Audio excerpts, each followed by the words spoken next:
les nazis n'ont rien pris, on leur a tout donné. On leur a donné le pouvoir. En relisant l'histoire du XXe siècle, je me rends compte que les extrêmes droites ont toujours été mises au pouvoir par des libéraux. Les nazis sont en déclin politique à partir de l'automne 1932. Ils s'effondrent partout. À telle enseigne qu'un Hitler parle de se suicider à la fin de l'année 1932, parce que l'échec est patent. Donc il y a eu vraiment une décision politique, au fond, qui consistait à acheter les nazis à la baisse, s'adjoindre leur force de frappe militante, leur bonne organisation, pour venir revitaliser, réarmer une droite libérale autoritaire qui ne pèse quasiment plus rien, environ 10% dans les urnes. Donc ça a été une décision politique très froide, et j'ai trouvé en réalité beaucoup plus de parallèles que ce que je croyais. Moi, très clairement, je ne me cache pas du fait que je suis très préoccupé par ce qu'il se passe en France depuis 2017.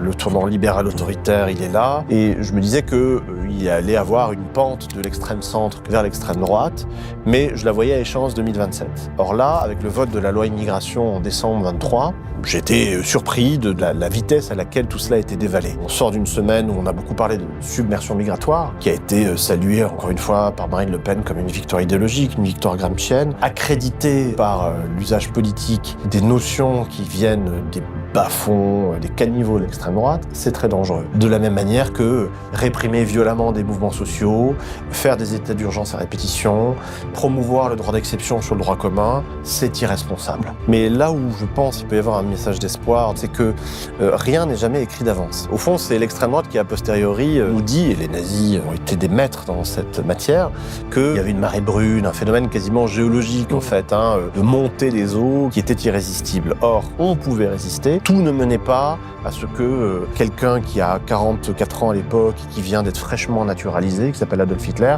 s'assoit dans le fauteuil de chancelier.